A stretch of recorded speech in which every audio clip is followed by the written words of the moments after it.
Hello, I'm Mariyah. And I'm Malayna, and we're doing our project on Chanel catfish. Chanel catfish. It's channel catfish. Why would a fish be a channel? Why would a fish be Chanel? Are we going to the mall and spending $1,000 on a fish? It's literally channel catfish. Well, I know it's not channel. It's literally Chanel. In what world would a fish be called Chanel? Are we naming the fish? Is this our baby? We should ask Finn. Fine, ask Finn. I know I'm right, though. I'm right. It's literally Chanel catfish. It's literally channel catfish. How much does that tell you? Why? I still don't get why would it be a channel? Why would it be Chanel? Finn! What? Is it Chanel or channel? It's channel catfish, also known as Ictalurus punctatus, commonly distinguished from the blue catfish, which technically looks different because its anal fin is slightly straighter, not rounded like the channel catfish. I literally told you it's channel catfish, right, Finn? Why would it ever be Chanel? Literally, channel catfish females have less defined musculature and slimmer heads, and male catfish have wider heads and more defined musculature. And male catfish become darker in spawning seasons and have a flat top. Yeah, that's right. Another interesting thing about them is that channel catfish can be distinguished from blue catfish, which look very similar, by their coloration. So channel catfish are usually grayish to like olive green and have these almost pepper-like black speckles, while blue catfish are usually like a silvery to bluish, almost white color at times. Whoa. Why are we even talking about facts about Chanel catfish? It's channel! We're fiddlers if we're talking about the babies. Whatever you guys say. Yeah, channel catfish also eat things like aquatic insects, crayfish, mollusks, small invertebrates, and fish like shad and minnows. Yeah, they're nocturnal bottom feeders, and they use their barbellus, whiskers, to taste things and smell things underwater when it's like dark and mucky. Yeah, and fish have to eat a lot right before the breeding season, also called the spawning season. For channel catfish specifically, they like to spawn in ponds, reservoirs, lakes, and rivers, generally in the summertime when the water's between 70 and 85 degrees in temperature. Channel catfish in particular are cavity nesters, so they're gonna nest in like log jams and root wads and stuff. So it's like fallen trees and like old tree stumps left in the water, as well as like divots in the bank and other small cavities. And just like any other animal in, our world, there are things that eat channel catfish. Things like bigger fish, flathead catfish, or largemouth bass. Things like river animals or mammals like otters, birds, great blue herons. Humans, obviously fishermen, they also have different behaviors based off like time of day, quality of the water, temperatures. They're more active at night. They hide in covers like logs and rocks, like you may have heard from Finn earlier. They stay in deeper water generally, but you may see them more shallower water. They like murky water instead of clear water.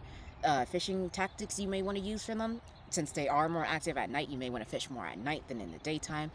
You may want to fish near cover, things where they're high under. You want to fish deeper in the water than, higher up because you're not going to find the catfish. And then you want to use smellier baits, things that they would want to eat. Yeah, so some methods used to catch channel catfish are like Wait! I know this one!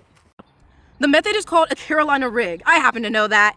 So, what you should use is a medium to heavy rod. With the spinning reel, of course, because how else are you supposed to be getting it? And then, literally, this is how you want to set it up. You want to add a sliding egg sinker.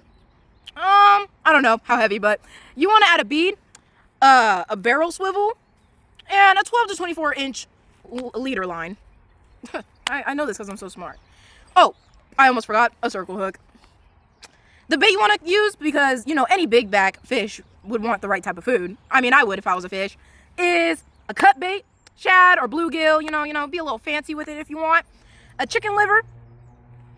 That sounds good, actually. A stink bait. Yep. How to use it? Oh, I know how to use it, because I'm a pro, obviously. Cast near the deep holes, or the cover. Either one works. Let the bait sink to the bottom. Like, just let it stay at the bottom, Gotta really get those catfish. I think they like they like lingering towards the bottom. I know my food. Anyways, wait for the fish to take the bait. That might take a while, Yeah, it might take a while, I don't really have the patience. Don't jerk. Like, let the circle hook set, then reel it in. Why it works? Because I'm a pro, but if you're doing it, I guess there's a different reason. Because you let the sinker stay at the bottom. The fish can take the bait without feeling like resistance of any kind. And then, yeah, it slides out for that fish. How do you know all this, but you don't even know the name of the fish? Because I know my food. Oh, of course. Okay. Channel catfish, while they're mainly found in central North America, they can also be found in areas of California. Like I said earlier, channel catfish are mainly found in central North America, so that's like the eastern states, more of, New York, New Jersey, Pennsylvania, Florida. But they are found in certain western states like California, Nevada, things like that. Channel catfish are native to North America, but they're also found in different states like South Canada, North Mexico, European states, things like that. Channel catfish are also generally freshwater fish, so they can be found in freshwater areas like large lakes, reservoirs, ponds, but they also can be found in brackish water, which is a mix of freshwater and saltwater. Yeah, so channel catfish prefer oxygen levels around like 5 parts per million.